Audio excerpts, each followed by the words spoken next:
Good morning. Thank you so much for joining me today. Let's go to the book of Matthew, Matthew chapter number 6, and we are going to look at verse 24. The Bible says, "No man can serve two masters, for either he will hate the one and love the other, or else he will hold to the one and despise the other.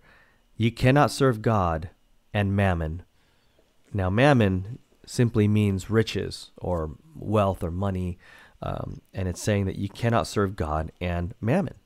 God says you cannot serve two masters because you will end up hating one or hating the other, but you cannot serve two masters. And particularly, God says you cannot serve God and riches and wealth. Now, let me just clarify that it is not wrong to be wealthy.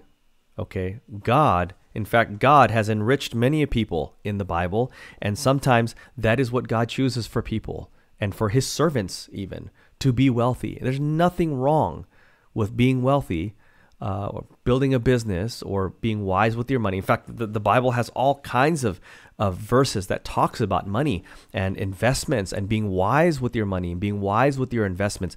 Absolutely nothing wrong with it. In fact, it is scriptural to be wise with your money.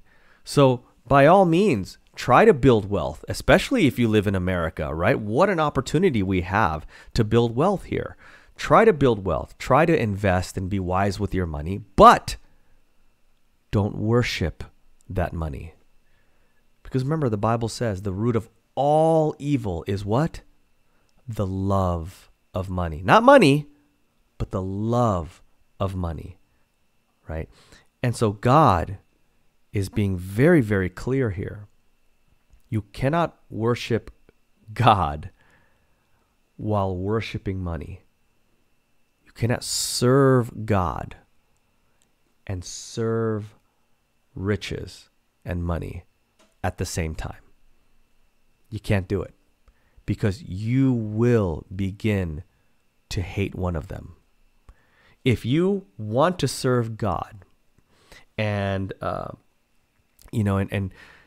you are becoming very wealthy, but you have a heart for God and you want to serve God, you will actually learn to start hating the love of money, because as God begins to open your eyes, probably to Wall Street and the things that's going on in our government and in our society, you will see the evils that have befallen upon our country and upon our people because of the love of money.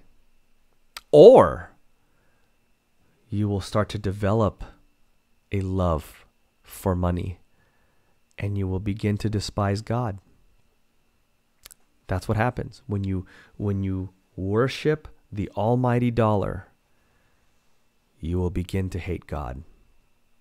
But if you worship God, you will begin to distance yourself from the temptation of loving money and obsessing over wealth. You cannot serve God and serve mammon. You cannot serve two masters, period. And that really goes for anything that tries to take the place of God. God specifically mentions mammon or riches or money because it is the greatest temptation for man. But it can be anything. I mean, it can be sports. It can be anything that takes the place of God. Anything that takes center stage over God. You cannot serve both God and fill in the blank, something else. And so I encourage you to keep your focus on the Lord.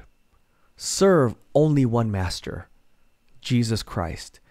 And don't let the devil convince you to put anything else in that place of reverence and worship and service. Because as children of God, as Christians, we only should have one master, and his name is Jesus Christ. Thank you so much for joining me today. God bless you. Have a wonderful day, and we'll see you tomorrow morning. Bye-bye.